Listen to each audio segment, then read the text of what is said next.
story time about how my boyfriend was seeing another girl behind my back. So a little background information, I was living with my dad and I had just started a new school and I became really good friends with this group of kids. And in our friend group, there was this boy who we're gonna call Alex. And him and I hit it off like right away. We had been talking for 2 months. And by the way, during this whole time, his friends were telling me how much he loved me and how much he wanted to be with me. So eventually him and I started dating. And of course, like any other tragic love story, I had to move far away because I had to go live with my mom, blah, blah, blah, blah, blah. But since I would visit my dad for the holidays, him and I would still be able to see each other sometimes, which is pretty good for a long distance relationship, especially when you're in school. So I told him about how I had to move. And he was really sad, but he said that I can trust him. Red flag number 1, because why would you say that in the first place? There should be no reason on why I have to, quote, trust you to be loyal when I'm away. Like for part 2. Part 2 about how my boyfriend was seeing another girl behind my back. So like I said, I told him that we were going to have to do long distance and he was sad, but then he said that he could trust me. And like I said before, why the hell would I have to trust you? Because you should just be loyal in general, duh. So I'm like, hey, I want to spend time with you before I leave. Can we hang out? And he was like, oh, sorry, I have plans, but we can hang out later tonight. So I was like, okay, whatever. And a few hours go by. I never get a text from him or a call, nothing. So I text him and he's like, sorry, I forgot. So I'm really sad right now, but I forgave him.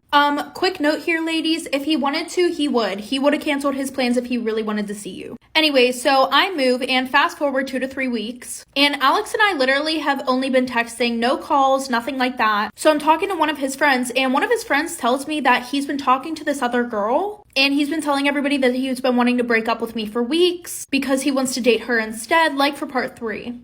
Part 3 about how my boyfriend was seeing another girl behind my back. So like I said, I was talking to his friend and his friend said that he's been talking to this girl for 2 to 3 weeks about the time that I've been gone. And he's been telling everybody about how he wants to break up with me for her. So of course I'm sad and crying and I confront him and he says, oh, she's just a friend, blah, blah, blah. So I press the issue and then he tells me that he lost feelings for me weeks ago. And that the reason why he didn't tell me was because he didn't want to hurt my feelings. Yet he led me on for 2 to 3 weeks. Like, how does that work, Alex? How? Anyway, so I blocked him because there's no way in hell that I'm going to keep talking to a guy that was making fun of me with his friends and telling everybody around him that he wanted to break up with me. That's embarrassing.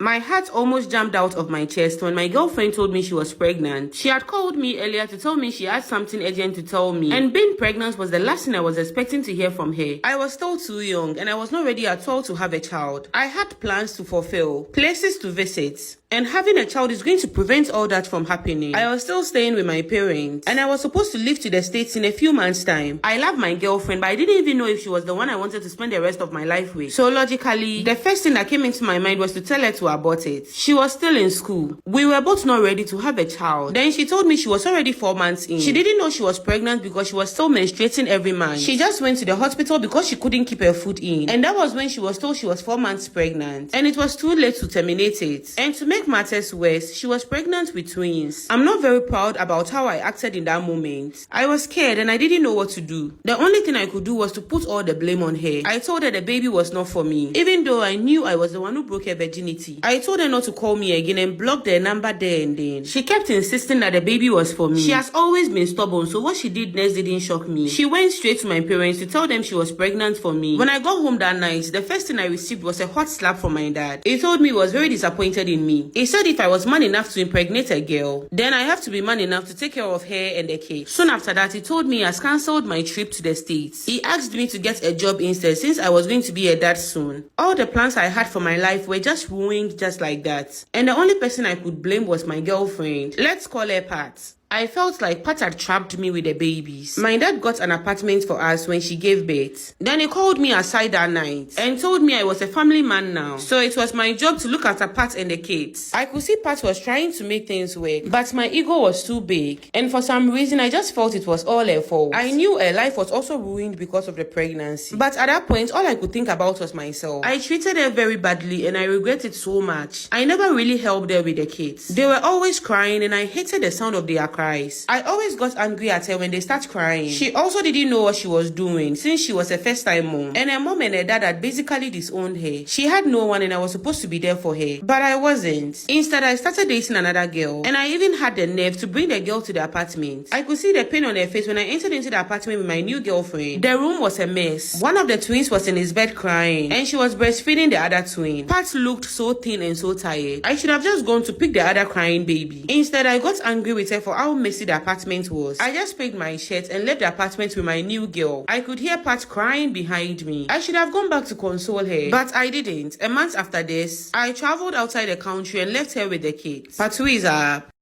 When I came back home later that night after leaving the apartment with my new girlfriend, Pat was inconsolable. She cried throughout the night till the next day. I just couldn't take the tears anymore. So I promised that I would end things with the new girl even though I didn't. But after what I did, she became very suspicious. She always wanted to know who I was talking to. And she went through my phone a couple of times when I was not looking. And obviously she didn't like the things she found on my phone. I got very angry when she accused me of cheating with other girls and warned her to stay away from my phone. I felt she should be grateful to me because I was the one providing financially for the family. The only thing she did was stay at home with the twins. Even though I know right now I was so wrong for thinking that way back then. Pat kept nagging and nagging and nagging, and I felt like she was looking for more than I could give her. Already, a friend of mine had told me he had connections that would enable him travel to South Africa. I told him I was interested because at that point all I wanted to do was get away from Pat and the baby. Luckily for me, my papers and everything went through. When it was time for me to go, I didn't even tell her. I just packed my things and left the apartment. I didn't tell her because I knew she was going to ask me not to go. And at that time, I was not thinking of her and how she was going to suffer to take care of the twins herself. I was just thinking of myself and how to escape my life. The plan was to call her when I finally got to South Africa. But I didn't call her for 2 whole months when I got there. I wanted to be financially stable first. Right now, I know I was just giving one excuse after the other just to avoid my responsibilities. When I finally called her, she broke into tears on the phone and told me she thought something bad had happened to me. So she spoke to the mother of my friend, the guy who had helped me travel outside. She asked me how I could do this to her. She said I should have at least told her before I left. The only thing I could do at that point was to apologize to her. I told her I was sorry and she forgave me. For the first few months, I was able to send something home. But then things got so difficult for me. I couldn't even feed myself. How much more send money home? And I didn't know how to tell her I was not getting money anymore. So I stopped contacting her altogether. When money started coming in again after a few months, I tried to contact her to send her some money. But her number was not going through. Maybe I should have tried harder to reach her, but I didn't. I stayed in South Africa for 3 more years. When it was finally time for me to come back home, it was my plan to look for Pat and the twins. I had good money now, and I knew I could give them a good life. Pat was no longer staying at our old apartment. I asked around and no one knew where she had gone. When I went to my father's house that night, I thought my dad would be happy to see me, but he only called me a coward and walked me out of his house. Later, I found out Pat was dating another man and was getting ready to marry him in a few months' time. I was devastated when I heard the news. I looked for a number, called her and asked her to meet me. She refused to see me. I had to beg and beg and beg. When she finally came, I went down on my knees and begged her to forgive me. I wanted to see my babies and I wanted us to continue our relationship. I told her I had money to take better care of them now, but she told me she didn't need my money. Apparently, the man she was going to marry was very rich. What she told me next shattered my heart completely. She said it was the man who has been taking care of the babies since I stopped sending money down. So she was going to change my baby's surname to a fiance's surname once they get married. Can you believe that? She said I never wanted them, so she was just giving me what I had always wanted. It is really true, I never really wanted these babies, but I want them now, and I was ready to take good care of them. I had to beg her to let me see my own kids. When she finally agreed and I saw them, they didn't even recognize me as their father. They even refused for me to carry them. I'm a mess right now and I want my family back. I want Pat and the babies to come back to me, and I'll do anything in my power to get them back. I know I messed up big time, but we all mess up sometimes. I know she has had good times with me too. I know I've made a lot of mistakes, but I'm not the man I used to be. I regret everything I put her through. I just want her and my kids back. Any suggestions on what I can do will really help. This follower needs your suggestions, babes. Please drop some below.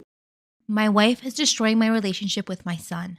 Since my son was a small child, my wife's parenting philosophy has been that mothers should only provide comfort while fathers are fully responsible for discipline. This has meant that anytime my son did something wrong, I'd always be left to explain why it was wrong and implement a punishment. After I would ground him or reprimand him, my wife would always rush over to him and tell him how much she loves him, etc. This has been a source of tension between us for a long time, and I've tried to sometimes swap roles and be the parent who provides comfort. In these instances, usually it was my wife that would discover he did something wrong and would ask me to reprimand him. I would tell her to, but she simply would not, and eventually I would relent. This all came to a head a few days ago. My wife, 46 female, and I, 49 male, had to leave town for 2 days to visit her aunt, 78 female, who has been ill. We left my son, a Ford Mustang, at home. My son, 17 male, has driven the car but only under supervision and isn't allowed to drive it if I'm not around. After we came back and arrived home, I went into the bathroom and my son told my wife that he had taken the car out with his friends and caused some damage while we were out of town. When I came out, my wife told me what had happened, and when I asked my son about it, he apologized and then added that the damage was very light. I felt very betrayed and went to check the car. It had a bent wheel and damage to the bumper and headlight, much more severe than I expected.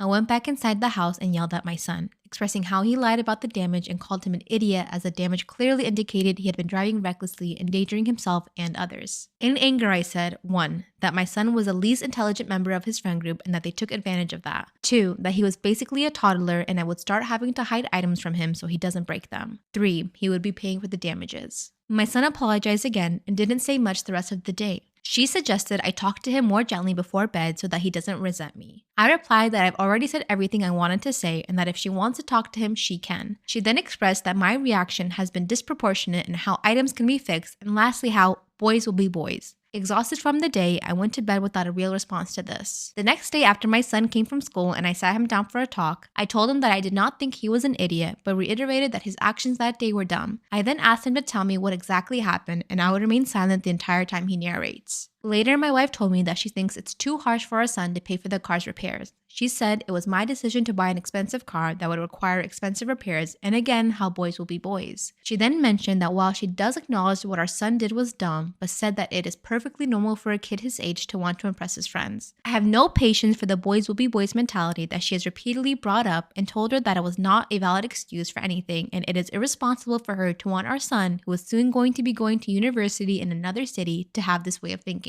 To me, it is dangerous. She told me that I'm overreacting and have blown this whole thing out of proportion. She also mentioned that we can't micromanage him, and again that boys do stuff that we can't keep track of every little thing he does. I told her even if we can't track every little thing he does, he'll be held accountable either by us or by the law. She became quite upset now, saying that I'm being too controlling and that I'm using fear tactics. She also said clearly I was unable to accept my son living a life he could enjoy and how I value the opinion of strangers more than hers and our son's ability to enjoy life. I told her that she's delusional and her way of thinking will get our son in trouble. We have not spoken since then. 100% Dad, I'm on your side. That is going to get your son in a lot of shit.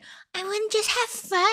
I want to have fun. Consequences to my actions? What? Like, you have to teach him that before the world does. Am I wrong for not adopting my dying best friend's dog and buying a puppy from a breeder instead? My best friend is dying of cancer. He could pass away any moment. Today, I was visiting and showed him a picture of the German Shepherd puppy I just put a security deposit on. It will be ready to take home in 4 weeks. I've always wanted a German Shepherd puppy, so I was excited to show him the pictures, and I thought maybe the pictures would bring him at least a moment of joy, even if the moment was fleeting. But instead of sharing my excitement, things became awkward.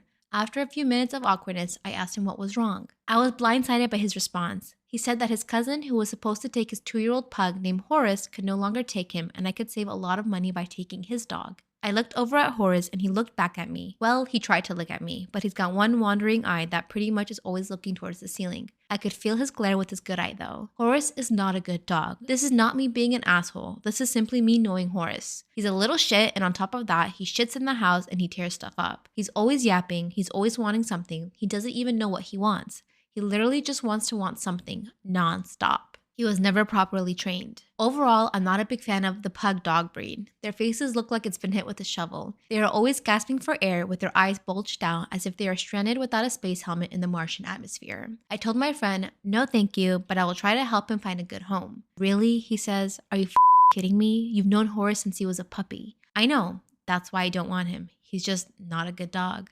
Wow, you're such an asshole, my friend says. So, am I? Am I wrong for not giving my girlfriend 25 female my dinner after I already bought her dinner? My girlfriend and I live in New York City, and there's a popular app where you buy leftover restaurant food. Basically, restaurants advertise surprise bags at a reduced price in order to reduce food waste. So yes, the customer doesn't know what they're getting until they pick it up, but the cost is 3 times lower.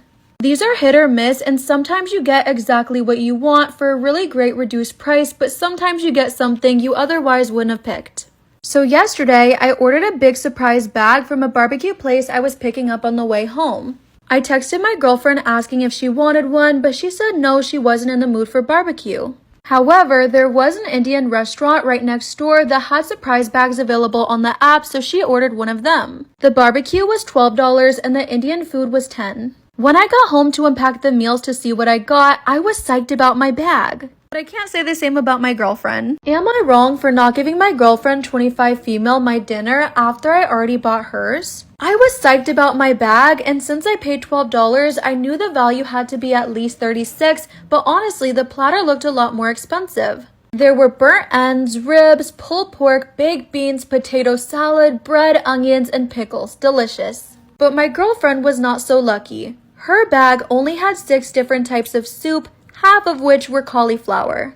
Very disappointed, my girlfriend asked me if I'd share my food, and I told her no. I told her I'm hungry and that I offered to get her some, but she told me no, so I'm gonna devour it. She got mad at me and called me a jerk, and I said if she didn't want soup, she should have ordered something specifically. I told her to order something off a food delivery app, but she said she didn't want to spend the money, and for some context, I do make a lot more than she does. And I even offered to walk to the bodega on our street and buy her something, but she told me she just wants this hot meal.